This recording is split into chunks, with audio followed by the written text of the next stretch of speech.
Molecada de todo o Brasil, vocês não têm noção, eu tô de volta de novo, só que dessa vez com uma polêmica mais maior ainda. Sim, o negócio é o seguinte, o Paulinho, lá no blog do Paulinho, lá que muitas vezes as pessoas contestam, falam muita coisa, mas a notícia que ele traz hoje não é brincadeira. Eu vou até botar o link na descrição do vídeo para você entender de uma maneira, como é que eu vou dizer, geral do que está acontecendo. Se liga só na notícia publicada. Que olha, eu vou falar uma coisa pra você. Pela notícia que foi colocada, mostrada e tudo mais, né? Só mostra-se, né?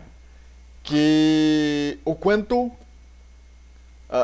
o futebol brasileiro ele é inútil, ele é ridículo, é de dar nojo. Presta atenção.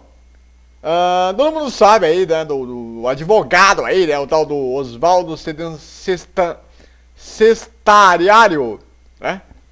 Que é o que prejudicou a portuguesa aí, né? Essa história de teria mentido, falado que era pra ser um jogo de suspensão, mas na verdade era 2. Se liga. Olha só como é que é a coisa. O doutor Porta do STJD, como é conhecido Oswaldo Cestariário, o advogado que, deliberadamente ou não, pode ter mudado a história do Brasileirão 2013. Tem histórico conhecido de favorecimentos a si e a seu grupo patrocinados pela CBF. Ser pago pela entidade que rege o futebol nacional para advogar gratuitamente para todos os times das séries B, C e D do Brasileirão, além dos mais necessitados da A. São partes dos benefícios adquiridos pelo profissional. Sacentário tem um sócio, o Dr. Alain Benassoiano, com quem divide todo o dinheiro oferido nas mais diversas operações.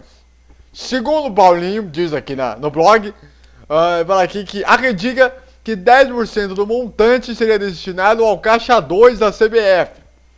O fato é que além do conhecido esquema de advogar para os clubes, existe também uma espécie de confraria que comanda as ações judiciais de cobrança dos mecanismos de solidariedade dos clubes. Ou seja, o dinheiro que os formadores de atletas têm direito a receber indefinidamente enquanto o jogador for transacionado no futebol. Em média, 5% do valor total do negócio. Como diz o artigo 21, que é o mecanismo de solidariedade. Se um profissional for transferido antes do termo do seu contrato, qualquer clube que tenha atribuído a sua educação e formação deverá receber uma porcentagem da compensação paga ao clube anterior, ou seja, contribuição de solidariedade. As disposições relativas às contribuições de solidariedade constam no anexo 5 do presente regulamento.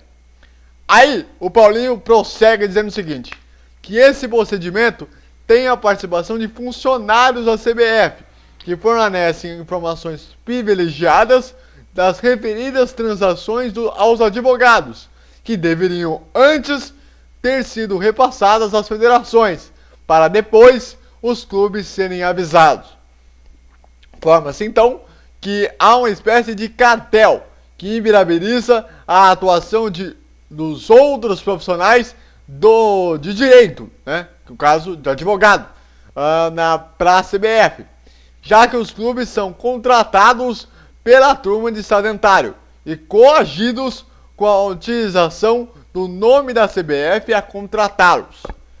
Aí o Paulinho diz aqui, qual federação ou clube teria a coragem de negar um pedido implícito da entidade?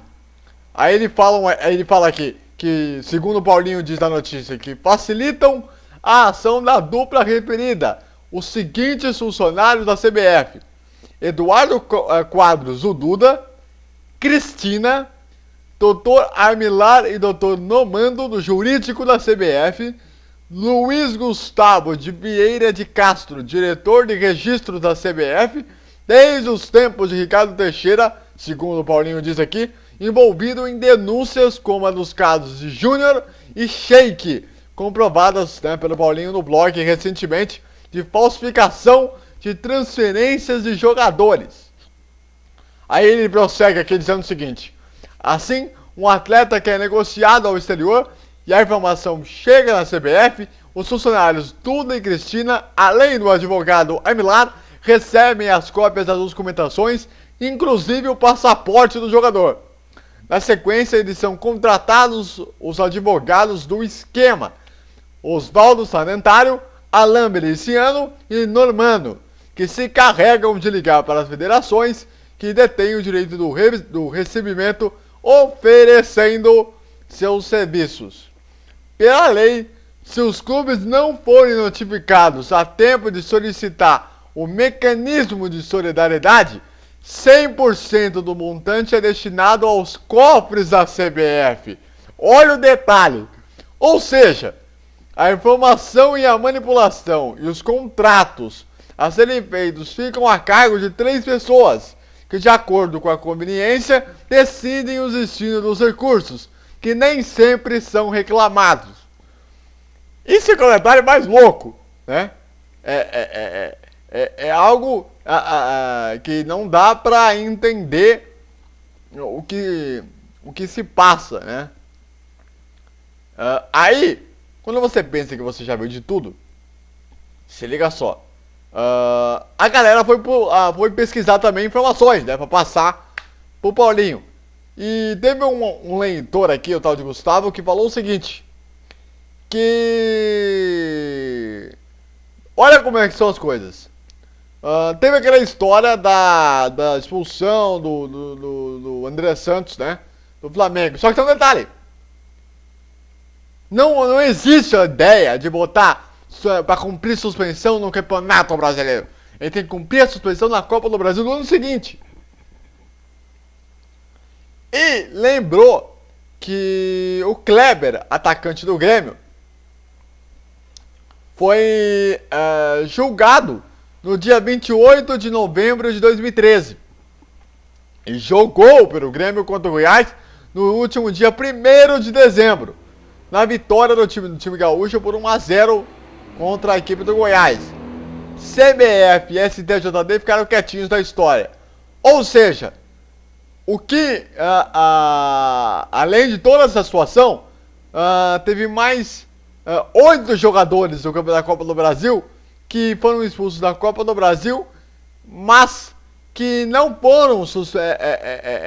cumpriram a suspensão, ou deveria cumprir a suspensão no Campeonato Brasileiro e jogaram.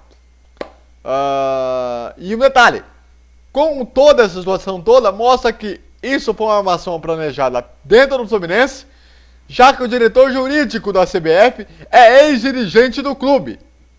A família do presidente do STJD presta consultoria ao clube Fluminense, como a Folha de São Paulo noticiou na última semana.